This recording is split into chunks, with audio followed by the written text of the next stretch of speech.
Olá, eu sou o professor Igor e hoje a gente vai iniciar uma série de aulas sobre eletrônica analógica do tema transistor bipolar de junção. Hoje nós vamos falar sobre construção física, simbologia e modos de operação do transistor NPN. Bem, deixa eu reduzir aqui. Sobre construção física, o nome é transistor bipolar de junção. Bipolar de junção, duas junções. Então é um componente que é formado por duas junções. Aí eu lhe pergunto, esse dispositivo é simétrico ou não? Ele é simétrico? Não, ele não é simétrico. Ele é um dispositivo assimétrico. Isso ocorre porque, apesar dele possuir duas junções PNs, elas não são simétricas. A concentração de dopantes é muito diferente e a largura também. A construção física, então, é diferente. Perceba que é sempre a nomenclatura. Deixa eu aumentar aqui, para você ver. A nomenclatura aparece esse mais e esse mais. O que quer dizer isso? Bem, aqui a gente tem um transistor NPN, tá? Onde a gente tem a região do emissor, a região da base e a região do coletor. A região do emissor tem esse mais porque ela é fortemente dopada. No caso do NPN, ela vai ser fortemente dopada com elétrons. A região da base, ela é mais dopada do que o coletor, mas ela é menos dopada do que o ela é mais dopada do que o coletor e menos dopada do que o emissor. E o coletor é a região menos dopada. Então, por isso que tem esse mais e esse mais. Agora, é interessante comentar que a largura dessa base ela é construída muito menor do que, por exemplo, a largura do emissor. Ela é em torno de 120 vezes menor, 150 vezes menor do que essa largura aqui. Tá? E isso é fundamental para a gente conseguir o efeito de amplificação que ocorre aqui no transistor bipolar de junção, que a gente vai ver um pouquinho mais para frente. Então, aqui é a construção física do NPN, e aqui no lado direito é a construção física do PNP. Então, aqui no nosso lado esquerdo a gente tem o NPN, e aqui a gente tem o PNP. E a simbologia? A simbologia do NPN ou do PNP sempre vai ter uma seta. Essa seta vai ajudar você a identificar quem é o emissor. No caso do NPN, o emissor vai ser exatamente aqui. Vou botar escrito. Então, aqui vai ser o nosso emissor. Aqui eu tenho a base e aqui o coletor. No caso do PNP, eu vou ter o emissor aqui em cima, a base e o coletor. Não necessariamente ele vai aparecer sempre nesse formato, ele pode aparecer horizontal, pode aparecer, por exemplo, assim.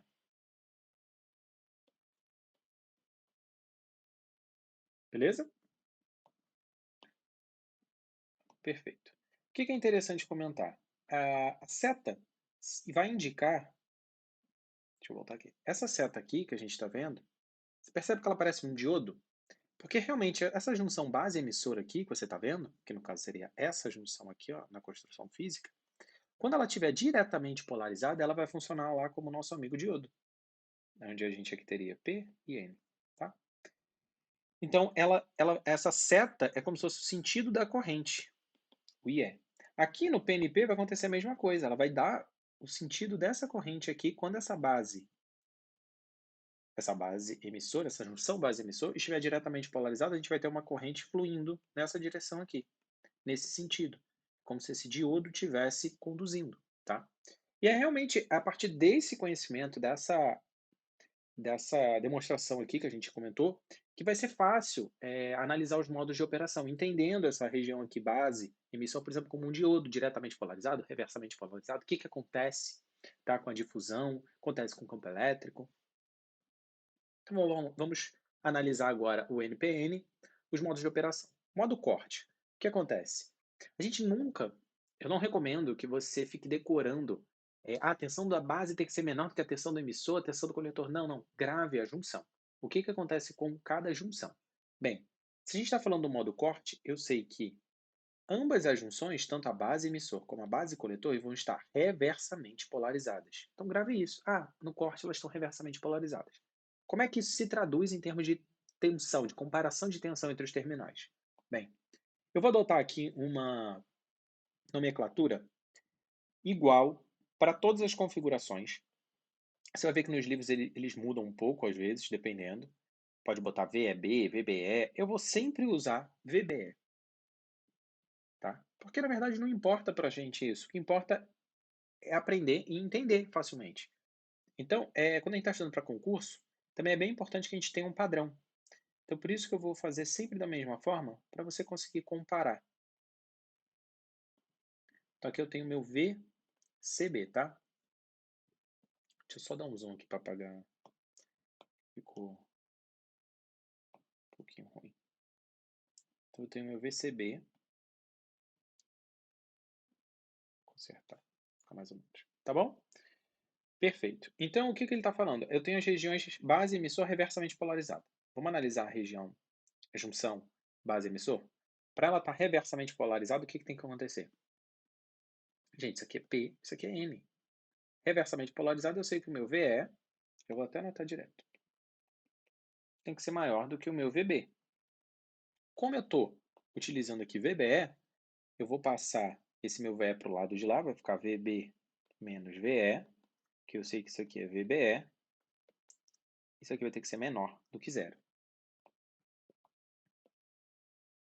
E agora vamos analisar a outra junção, que ele fala que tem que estar reversamente polarizada. Então eu sei que o meu VC tem que ser maior do que o meu VB. É igual a VCB. Isso aqui tem que ser maior do que zero. Então não estou me preocupando em gravar nada disso. O que eu estou olhando é a junção. Eu sei a construção física da junção. Eu estou olhando agora essa junção base-coletor. Ele está falando que tem que estar reversamente polarizada. Ah, se tem que estar reversamente polarizada, eu sei que o meu VC tem que ser maior do que o meu VB. E pronto, eu escrevo isso. Feito isso, eu não vou ter nenhuma corrente, né? Então, meu IE, deixa eu até anotar aqui, né? Aqui eu não vou ter, essa corrente aqui seria zero, meu IE vai ser igual a zero, o meu IB vai ser igual a zero, e o meu IC também vai ser igual a zero. No máximo aqui o que eu vou ter é uma corrente de fuga, mas eu não tenho realmente uma corrente circulando pelos terminais. Agora o modo ativo. Bem, esse é o modo mais importante, é o modo que mais cai em concurso. Então a gente precisa parar um tempo nele para analisar. É importante você entender o que está acontecendo.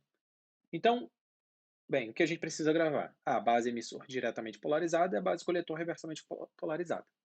Reversamente. Então é isso que vai fazer o transistor operar no modo ativo. Mas vou dar um zoom aqui. Então antes de dar o zoom, né? Vamos fazer a mesma coisa de sempre. Vou botar aqui o meu VBE.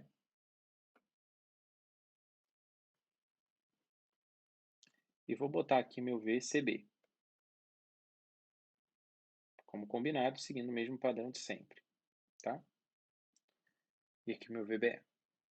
Para ela estar diretamente polarizada, o que eu sei? Eu sei que o meu VB tem que ser maior do que o meu VE. Para essa junção PN estar diretamente polarizada. Então eu sei que o meu VB é maior do que zero. Então essa aqui é a primeira condição do modo ativo. Na segunda, ela tem que estar reversamente polarizada. Se ela tem que estar reversamente polarizada, essa outra junção aqui, ó, base e coletor, eu sei que o meu VC tem que ser maior do que o VB. Então, meu VCB tem que ser maior do que zero. Essa é a segunda condição. Certo? Perfeito. Tá, mas o que acontece fisicamente? Vamos dar um zoom aqui para a gente entender. Vou dar um zoomzinho. Assim. Ficou legal. Perfeito. Então, a gente está falando aqui do nosso emissor. O emissor é o mais fortemente dopado, não é? Beleza. Se ele é o mais fortemente dopado, vou tirar até minha cara daqui para você focar no desenho e não ficar me olhando. Então, ele é o mais fortemente dopado. Quer dizer que eu tenho muitos elétrons aqui. Perfeito? Só que o que vai acontecer? Então, grave que eu tenho muitos elétrons aqui. Essa junção base-emissor está diretamente polarizada. Se ela está diretamente polarizada, eu sei que vai ter condução, certo? Por quê? Vamos voltar. Antes de eu polarizar ela, eu sei o quê? Eu sei que eu preciso analisar como fica o comportamento aqui nessa junção. Então, perceba. Agora eu vou desenhar aqui de amarelo. Esses meus elétrons que tem aqui em quantidade grande, antes de eu polarizar, tá? Então, vou até apagar isso aqui. Vou retirar isso aqui para você entender. Não estou polarizando. Estou falando só na junção. Esses elétrons, por difusão, o que vai acontecer? Eles vão vir para cá, não vão? quantidade é muito maior do que na base, então a gente vai ter um comportamento até assimétrico. Agora, as lacunas eu vou botar em vermelho. Algumas poucas lacunas que tem na base vão vir para cá, beleza? Eu vou formar um campo elétrico que eu vou colocar de... Deixa eu ver aqui que cor eu vou colocar. Vou colocar de azul claro. Vou ter um campo elétrico aqui nessa direção, não vou? Então, esse aqui seria meu campo elétrico. Agora, quando eu polarizar diretamente, então eu tenho esse campo elétrico, antes de polarizar, né? Só para a gente... Eu tenho esse campo elétrico aqui, vai chegar em um determinado momento que eu não tenho mais difusão. Então, esses portadores aqui não conseguem mais atingir a base. E eu tenho uma situação, teoricamente, ali de equilíbrio. Só que no momento que eu polarizo, né, essa junção diretamente, igual o diodo, tá? O que vai acontecer? Vai surgir um outro campo elétrico nessa direção, devido à polarização, a qual vai reduzir esse campo elétrico aqui e vai permitir que a difusão ocorra, tá? Então, isso é o fundamental para você entender o comportamento do transistor. É entender que é formado esse campo elétrico inicialmente na junção PN, por isso que é importante entender junção PN, entender diodo. E no momento que você polariza a junção PN diretamente, vai surgir um campo elétrico, certo? Que vai se opor a esse campo elétrico aqui, vai fazer esse campo elétrico aqui reduzir e vai permitir a difusão. Então, essa difusão vai continuar ocorrendo, tá? Como a condução de um diodo.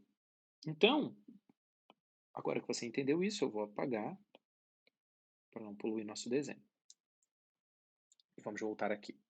Então, agora você já entendeu que quando eu polarizo diretamente a junção base-emissor, eu tenho esse meu diodo conduzindo. Então, os portadores majoritários do emissor, que são os elétrons, vão conseguir ser injetados na base continuamente, tá? Se eles vão ser injetados aqui, eles vão ser facilmente eles vão chegar nessa junção base-coletor. Por quê? Lembra que a base é muito estreita, perfeito? Então eles vão conseguir chegar nessa região da junção base-coletor. Alguns poucos elétrons que entram na base são recombinados com lacunas da base. Então, a base aqui tem lacunas. Alguns elétrons vão entrar aqui e vão se recombinar, tá? Inclusive, isso aqui é um dos motivos aqui da nossa corrente de base, né? São essas lacunas. E aí, só que a maioria vai chegar aqui nessa junção.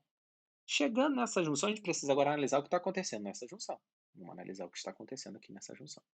Bem, se eu não tivesse polarização nenhuma, estou olhando agora, gente, só essa junção aqui, base-emissor, base-coletor. É uma junção PN. O que aconteceria? Estou gastando esse tempo aqui com vocês que eu acho importante. Então, aqui eu tenho portadores de lacuna. Vários deles, né, por difusão, viriam para cá. Perfeito? No coletor, eu tenho uma dopagem pequena de portadores de tipo elétrico. Então, alguns elétrons viriam para cá. Beleza. No momento que isso acontece, eu tenho um campo, que eu vou botar aqui de azul mesmo, nesse sentido. Ó. É formado um campo elétrico. Beleza? E a difusão se interrompe. No momento que eu polarizo essa junção reversamente, olha só, o que vai acontecer? Essa tensão que eu estou colocando aqui, ela vai gerar um campo elétrico nesse sentido, que vai fortalecer esse meu campo elétrico. Perfeito? Então, eu tenho um campo elétrico forte da região coletor para a região base. Agora, lembra que aqueles portadores majoritários do emissor não chegavam nessa junção aqui? Bem, eles chegando aqui, basicamente todos que entram na base, né, quase todos, eles chegam nessa junção. E como o campo elétrico está nessa direção, o que vai acontecer? O coletor vai coletar esses elétrons aqui e vai formar a nossa corrente de coletor. Então, por isso que o nome é coletor, porque ele coleta, né? Então, ele vai coletar, alguns vão ser recombinados aqui, mas a maioria vai chegar no coletor. Ele coleta os portadores majoritários do emissor. Como o sentido convencional da corrente é ao contrário da movimentação do elétron, a gente sabe que aqui a gente tem uma corrente IC, né? O elétron está saindo daqui, então, se ele está saindo daqui é porque... Qual é o sentido da minha corrente? Né? Da base, botei entrando. no emissor eu vou estar saindo, e no coletor eu vou estar entrando, tá? Porque o elétron está fazendo esse sentido aqui. Beleza? Perfeito. Então agora você entendeu o funcionamento real do transistor bipolar de junção. Legal. Agora eu vou apagar aqui para não deixar isso contaminado. Perfeito. Então você entendeu o modo ativo. Então, ele só ocorre justamente, né, por esse diodo aqui estar diretamente polarizado, então eu permito a condução desses meus portadores majoritários, eles entram na base, só que a base é muito estreita, então eles conseguem alcançar facilmente essa junção. Alcançando essa junção, tem um campo elétrico forte da região do coletor para a base, que vai fazer esses elétrons serem coletados pelo meu coletor. Tá? Alguns poucos elétrons do emissor são recombinados aqui na base e que vão dar origem aqui ao nosso IB. Então agora você realmente entendeu. Nos livros didáticos, deixa eu voltar aqui para falar com você. Cada um vai seguir uma ordem de apresentação. É comum, às vezes, apresentar o ativo reverso antes da saturação. Por quê? Porque a saturação é uma superposição do modo ativo com o modo ativo reverso. Mas para concurso público, o modo ativo reverso não é tão importante. Então, não vou ficar perdendo tanto tempo falando do ativo reverso. Vou falar um pouco da saturação, que é o que pode ainda cair ali numa prova, tá? O modo ativo reverso eu realmente nunca vi cair em prova. Então, acho que não vale a pena a gente ficar perdendo tempo aqui. Modo saturação. Então, o que eu preciso saber? Junção base emissor diretamente, junção base coletor diretamente. Vamos também gastar um tempinho aqui analisando um pouco para a gente entender realmente o que acontece? Não é que você precise saber isso para todas as provas, né? Mas eu acho que é interessante saber, porque fica mais fácil depois de aceitar as coisas, né? Ah, esse é o modelo, beleza, eu já sei de onde veio. Não preciso demonstrar isso sempre, mas eu estou entendendo. Então, é diretamente polarizada. Então, eu tenho o meu diodo base emissor diretamente polarizado. Então, aqui eu tenho o meu VBE. Aí, deixa eu botar o meu VBE aqui. Diretamente polarizado. Eu tenho meu VCB, que ele está falando que está diretamente polarizado essa junção também. Então vamos analisar. Se está diretamente polarizado a junção base-emissor, eu já sei que o meu VBE vai ter que ser maior que zero. Tá? Então eu vou botar aqui, maior que zero. Se eu estou analisando agora essa junção aqui, ele fala que tem que estar diretamente polarizada, é que o meu VB é maior do que o VC. Então meu VCB tem que ser menor do que zero. Fazendo aquela análisezinha. Então o que vai acontecer? A base emissor vai funcionar como se estivesse lá no modo ativo. Então você sabe que os portadores majoritários do emissor vão estar sendo injetados na base e vários vão chegar, muitos, né, a maioria vai chegar aqui. Perfeito? Só que o que vai acontecer? Quando eles chegarem aqui nessa junção, agora a gente vai ter que analisar o que está acontecendo nessa junção, só que agora ela está tá diretamente polarizada. Se ela está diretamente polarizada, o que acontece, né? Eu teria o campo elétrico natural que estaria nesse sentido aqui, devido à difusão. Só que agora eu tenho um campo elétrico em que sentido?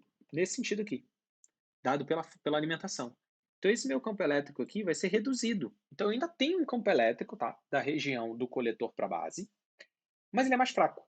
Então ele não vai conseguir coletar tantos elétrons que cheguem nessa junção.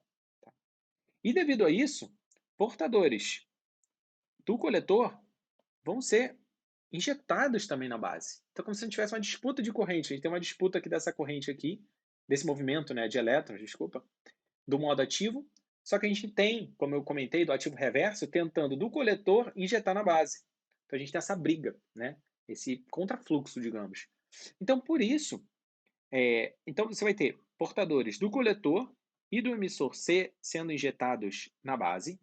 Ambos vão ser recombinados, tá, com lacunas da base. Então já perceba que a sua corrente de base já é maior do que do modo ativo. Porque no modo ativo, você só tinha recombinação dos elétrons que vinham do emissor. Agora não, você vai ter recombinação na base de elétrons que estão vindo do coletor e de elétrons que estão vindo do emissor. Então essa corrente de base é maior. Tá? Então a corrente de base vai ser dada exatamente pela parcela de recombinação dos elétrons que vem do emissor e do coletor, e também pela injeção, né, de lacunas tanto no emissor quanto no coletor. Então, nosso IB, nesse caso da saturação, é maior lá do que nosso IB, né, no modo ativo. Por consequência, né, também a gente sabe que o nosso IC vai ser o quê? Vai ser menor do que lá do modo ativo. E é isso que vai caracterizar também o modo de saturação. A gente sabe que o nosso IC, né, na saturação, vai ser menor do que o beta IB. Deixa eu pintar ele aqui. Beleza? Então, além da polarização, isso aqui é algo bem importante de você saber, porque para você verificar se um transistor está, você pode utilizar essa equação, tá? Então, isso que acontece no modo saturação. No modo ativo reverso, não vou entrar em detalhes aqui, mas você vai ter exatamente essa briga que eu comentei ali no modo saturação. E é importante você saber, são as junções que acontecem. É o contrário do modo ativo, né? Se no modo ativo base emissora é direto, base coletora é reverso, aqui é o contrário, base emissora é reverso e base coletora é direto. A única coisa que ficou faltando aqui é comentar sobre a relação das correntes, né? Bem, a gente sabe, a gente percebeu aqui, fazendo essa análise, que o nosso IC vai ser aproximadamente o IE, né? Porque grande parte, a maioria dos portadores majoritários do elétron vão chegar na junção base-coletor e vão ser coletadas pelo coletor. Então a gente usa geralmente um parâmetro alfa, alfa IE. Deixa eu tirar daqui. E esse alfa é algo em torno ali de 0,99. Tá? Então perceba que ela é praticamente igual, mas não é igual. Agora deixa eu deslocar isso aqui para eu voltar. Pronto, voltei. Então, pela lei de Kirchhoff, o que a gente sabe? Que o IE vai ter que ser igual ao IB mais IC. Então, só para a gente escrever aqui, né? A gente teria o IC, o IB entrando, teria o IC entrando e teria o IE saindo. E a gente sabe que o IE vai ser IC sobre alfa. Isso aqui é igual a IB mais IC. Se eu jogar para o lado de lá, o que eu vou encontrar? Vou encontrar o seguinte, ó, IC, que multiplica 1 menos alfa sobre alfa, é igual a IB. Então, eu posso escrever que o meu IC é igual a alfa sobre 1 menos alfa IB. Certo? Agora, deixa eu diminuir isso aqui. Perfeito. Só para deixar isso aqui colorido, para você acompanhar o que está acontecendo, não se perder. Isso aqui não é um 2, isso aqui que eu estou pintando agora é um alfa. Calma aí. É um alfa. E aí, isso aqui pode ser escrito como beta e B. Então, o que você mais vai ver aí nos livros, né, são os modelos que a gente vai utilizar tanto como alfa como beta para modelar o transistor. Então, com isso a gente fecha a aula de hoje. Então, a gente viu os modos de operação do NPN, a gente viu a construção física e a simbologia. Obrigado pela atenção.